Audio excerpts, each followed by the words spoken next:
welcome back to another video of being a film and TV extra. I hope, I say this in every single video, but I do genuinely hope everybody is still okay, coping with the indoor lifestyle that we all have to live and abide by at the moment. This is obviously keeping me entertained, just randomly filming videos in my room and then uploading them. If you're still here and have made it to this point, then thank you very much. I do appreciate it. And I hope you will enjoy this next video again. So what are we going to be talking about today? Today is going to be about set rules. So as I said in my first video, I think it was, there are massive differences between rules as a crew member, so behind the camera, and rules for a background artist basically. I wouldn't say actors because they've just got free reign, I'm not gonna lie. So background artist rules. If you don't know, there are rankings in the film industry, top people being the producers, and then the bottom of the crew, I'll say crew, keep it crew at the moment, bottom of the crew are runners. But background artists and extras, whatever you want to call us, we are below the runners, completely at the bottom of the ladder, part of the ladder basically that hits the floor. I would say we are, like, even though we are in front of the camera, we are literally just classed as living props, which is quite a sad thought really when you think about it, when I would say we are another fundamental part of a production. Through can't have sort of like a street scene without people in the background, but there we go. So yes, we are like the bottom of the mill, like, well, I think we even get paid less than runners. These rules, some of them, they are pretty strict, like somebody will tell you, like, if you do not abide by them, it'll mainly be the person who's like looking after you, like the third ADs normally.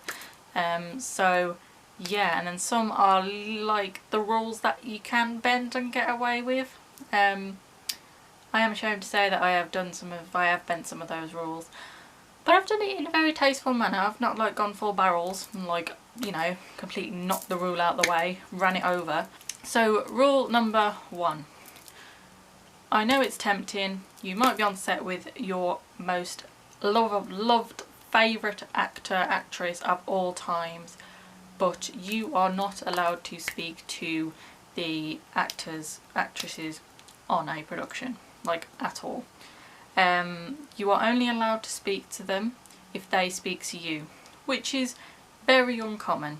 You might be lucky in some senses where you will be placed next to a actor or actress. I'm going to just call them actors. I know you've got actress for females as well, but just to make it like easy for me.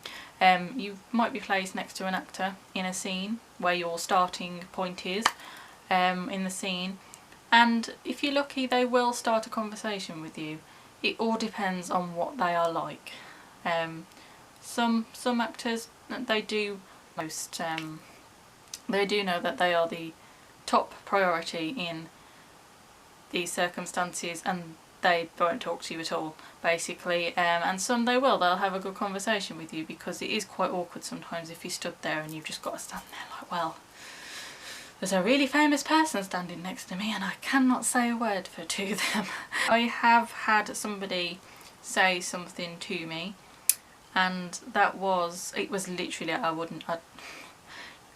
just class it with what you want, but like, I was on the set of Wonder Woman and I was just casually standing where they'd placed me to be in the scene, and I heard somebody say, "Excuse me," and as I went, "Oh sorry, like, you know, sorry, do you want to get past?" It was Chris Pine. I can't remember his character at the moment in Wonder Woman, but it was Chris Pine. I had to sort of keep calm, be cool and go, "It's Chris Pine, okie dokie." And yes, he's one of those people who sort of glows. He has a presence, which I think is very understandable considering who he is. Another situation I had was when I was in the queue for dinner for sex education, and Asa Butterfield went to the condiments table. So you get your main meal, and then there's normally a condiments table with, like, you know, the normal condimenty things like sauces or salad. And he was there, and I thought, there's a gap in between me and the next person. I thought, this is my moment. This is my moment. He's gonna have to say excuse me to me, or, like, you know, sorry, can I just, like, get past? And no, he went to the person in front of me and tried to squeeze past them instead. Better luck next time, eh? So, rule number 2. Food priority. So, food is a big thing. Very big thing on a set. I was going to do a whole another video about this. Food is like the heavens on a set. You will not believe how much food you will consume. Mainly because if you go out on a set, you really don't know when you're going to be able to come back to base and have some more food. I have a high metabolism, so I really do tend to nibble a lot of things very often, and if I don't, I get very, very lightheaded. I just go a bit like, you know, woohoo! So food is a very big priority, and once again, it's all based around hierarchy. When you go into the queue for dinner, it is a rule that actors and crew always go before the extras. That is like the rule. It's very, very crucifying and sad when you've been standing in the queue for like it feels like hours. It's probably only been like minutes. But you're so hungry and you're the first one in the queue, you're gonna get there, and then the one of the crew will be like, right, we've got more crew coming in, and you're standing there like, you've got to be kidding me. Like, you know, you're gonna start eating the table in a minute, like, and you've just got to let them just push through and just let them go before you. It's just how it is. You learn that pretty quickly. So yeah, the queue's normally quite long as well. So you've got to get there like fast.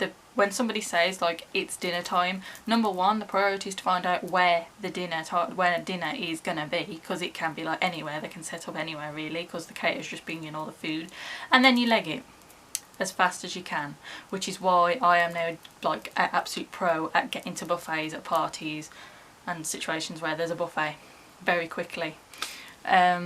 So rule number 3 is there are no phones on set. This completely goes out the window for crew. Crew will allow their phones on set. Every crew member has their phones on set. It's just, you know. Some crew members need it, like costume, makeup. They tend to take photos of you every now and again, just to keep a tab of what you're wearing in what scene. So if you need to, they need to film that scene again, they can have an archive of what you've been wearing. Yeah, for extras, there's no phones on sets. For blockbusters, I'm guessing this was what they did for Wonder Woman. Every time you went on set, before you went on set, you had to hand your phone into a security guard, and it was put into a little pouch. It was like the clear pencil cases that you get for exams. Your phone was put in there, and every pencil case had a number, and then you had the number basically of what pouch you had on a little piece of paper, and then you had to hand it back to him to then get your phone back. Many times. I mean, for things like sex ed and the end of the effing world, it wasn't really it was one of those rules you could bend. People had their phones out all the time and nobody really cared. So this also goes with photos as well. You're really not allowed to take photos. I did take photos, however it wasn't like the whole production that I took a photo of. It was little snippets of things that I could really get away with, like, you know. So so yeah, that was rule number 3. Rule number 4 is you only speak to the people who oversee you, so people who are responsible for you. That is normally the 3rd AD. I'd say any AD apart from the 1st AD. They are normally too busy working with the director. So 3rd AD is the person who normally looks after you. Costume, makeup, yeah, people who are going to interact with you. You normally wait until for people to come and start talking to you, or they might say, right, I'm part of costume, makeup, like, you know, come and see me if you've got a problem. If you don't know, you will definitely find out who the third AD is, the person responsible for you, because it will be on your briefing for when you are told to go to set, who you need to go and talk to basically when you get there, because you have to sign in, so they don't get worried and think, where the hell are you? So or if you've got any inquiries of who to speak to, go to your third, you just go to your third AD and they will direct you in the right direction. So that is rule number 4. And rule number 5, always help and respect other artists. In terms of respect, this means like when you're in like the room where you're told to wait, or the base where you put all your stuff, normally where food's served for you, people relax sitting there when they're not really doing anything in between scenes. Obviously you wouldn't go through people's stuff, because you're very vulnerable in these situations, and sometimes you have nowhere to lock away your things, so you have to just leave them in a room and just hope that nobody will steal the things in your bag or steal things from you. So respect other people's things. You're all in the same boat. You're all going to be very tired at some point. You're going to be hungry. Some people fall ill, obviously. Just helping people through the motions, like if people are on set for the first time, it's a very daunting thing because you are expected to just get on with it, and that's it, you're on your own. If it's me, I used to go to Wales, South Wales, quite often. There was Bristol, and I would be there on my own. I would stay in a hotel on my own. I would be delirious after like being on a set for all day, like 12-14 hours. And it does take it out of you, it really does. And I would have to make my way back to my car, obviously, drive in a weird place back to my hotel. And sometimes you do get in bad situations, like, I don't know, you can't get back to your car for some reason, I don't know, your car might break down, God forbid, you don't want that to happen. But like, just help people, like, you're all in the same boat, obviously. People fall ill, very vulnerable in that situation. I had a girl that fainted on me for one of mine, somebody who had a nosebleed, and then she was like, oh my god, I'm gonna sneeze, and I'm like, okay, and it was like a spray. She just sneezed, and luckily, if it's not vomit, I'm fine, absolutely fine. I can deal with people fainting. I know, I mean, I didn't have a first aid qualification at that point, but I generally know, like, you know, if you faint, you got to put the legs in the air, you know, sort of that thing, get the blood flowing back to their head.